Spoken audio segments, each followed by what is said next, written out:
Well, welcome back to the Journey to Jerusalem on Friday of this second week of Lent.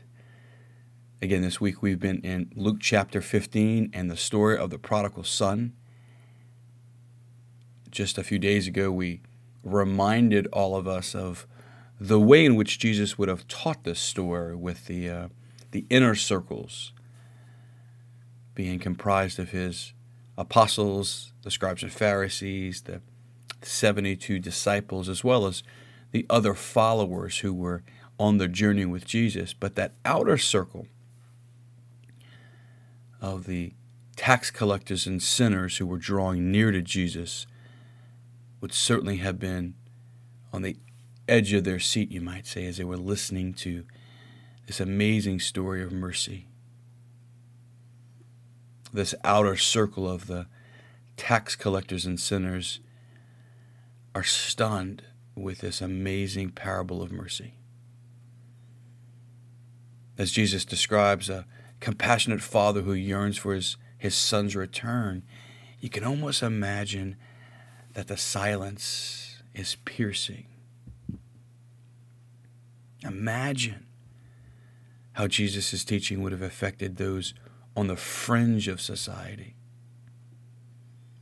Ancient Judaism had codes and classes and a myriads of classifications determining who was clean and unclean. Thousands fell outside the categories, but they also yearned for God's love. A lot of those who didn't fit into society's expectations or the quote-unquote perfect life, they too would have wanted God in their own lives.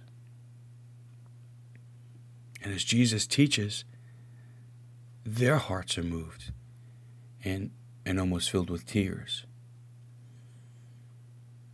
The sinners that day would have felt that they were in the story, not being told a story. Just imagine that in their hearts, this is no longer about a fictitious son. This is now suddenly about them. Jesus continues the parable with the son's quick response to the father's gratuitous mercy, as the son shamefully admits, "Father, I have sinned against heaven and against you. I no longer deserve to be called your son."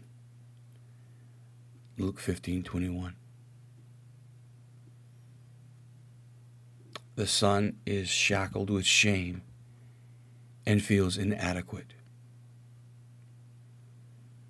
The father, however, is filled with mercy and love. Loving his son despite the son's judgment of himself, the father in Luke 15:24 orders his servants to start the feast, because my son was dead and has come to life again. He was lost and has been found.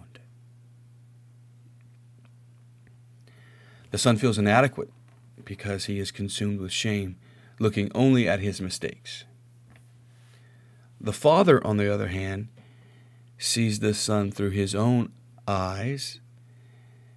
The father doesn't see what's inadequate. The father sees his son, his flesh, his beloved. And oh, how that would have connected with the marginalized who were listening to that story. And oh, how that might even resonate with your heart today. You know, our deepest fear is that we're inadequate. Our deepest fear is that once people really know us, they won't love us.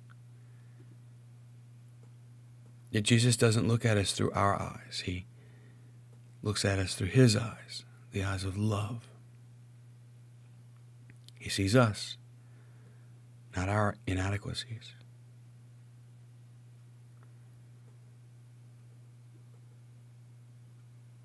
Let's remember what we talked about with restless from just a couple days ago. Where you and I feel inadequate is where we often feel most restless.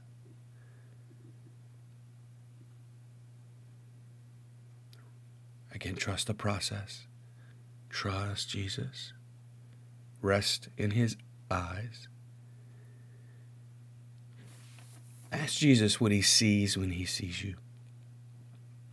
Not what you see when you see you, but ask Jesus to show you what he sees when he sees you.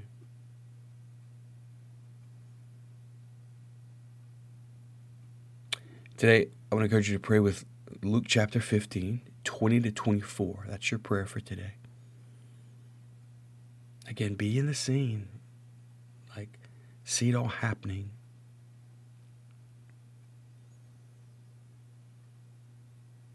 You're there. Again, are you on the inner circle, the outer circle? Are you with Jesus? Where are you? Do you find yourself in the crowd? And notice those tax collectors and sinners who are just moved as they listen. How do they respond to Jesus? And as you're there, what stirs in your heart? What stirs in your heart as you hear Jesus speak of the Father?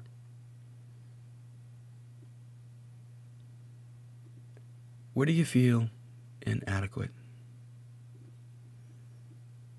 And how does Jesus feel about your feeling inadequate? Ask him. And beg him to enter into any places in your heart where you feel inadequate. God bless you.